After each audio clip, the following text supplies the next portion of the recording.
Parfois, la menace la plus dangereuse ne vient pas d'ailleurs, mais de la personne en qui l'on a le plus confiance. Aujourd'hui, je vais vous dévoiler le récit poignant d'un auteur, détruit non pas par le monde, mais par celle qui l'a mis au monde.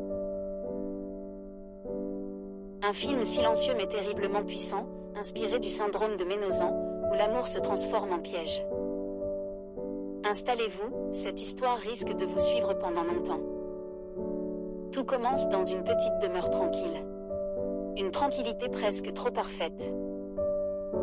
Là vivent une mère et son fils unique, un garçon calme, brillant, prêt à prendre son envol pour rejoindre l'université. Pour sa mère, il représente tout. Absolument tout. Et l'idée de le voir partir la ronge de l'intérieur. Tandis que le jeune homme prépare ses affaires, rêvant d'indépendance, de nouvelles rencontres et d'un avenir lumineux, sa mère se débat avec une peur sourde, dévastatrice. Elle le regarde avec une affection profonde, une affection qui glisse lentement vers une dépendance maladive. Chaque sourire du garçon lui rappelle son départ.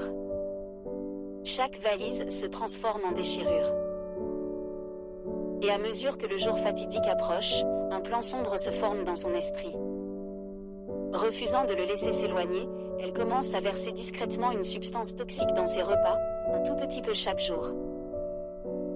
Elle cuisine comme si tout était normal, des plats chauds, généreux, pleins de tendresse.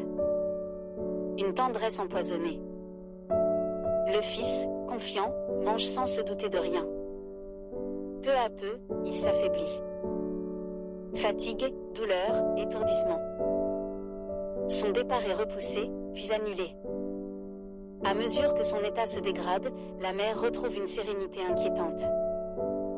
Elle le soigne, le couvre, veille sur lui avec une douceur presque excessive. Mais tout cela n'est qu'une façon de le maintenir à ses côtés, dépendant, vulnérable, captif. Le jeune homme finit par perdre toute autonomie. Ses ambitions s'effondrent. L'université, la liberté, son avenir, tout disparaît. Il ressent au fond de lui que quelque chose cloche, mais il est trop faible pour lutter, trop attaché à sa mère pour imaginer l'inimaginable. La maison qui devait être un simple point de passage devient une prison. Et la femme qui devait le soutenir devient la cause même de sa destruction. Dans la dernière scène, il n'est plus que l'ombre de lui-même, allongé, immobile, entièrement dépendant. Sa mère s'assied à ses côtés, le contemple avec une douceur presque sacrée. Elle a gagné, il ne la quittera jamais. Mais cette victoire a détruit celui qu'elle voulait retenir. Le film se conclut sans dialogue, laissant un message saisissant. Parfois, l'amour peut se transformer en une forme de destruction lente, invisible, mais redoutable. Mincha n'est pas qu'un film. C'est un avertissement. Un reflet sombre de ce que peut devenir un amour qui refuse de laisser l'autre grandir.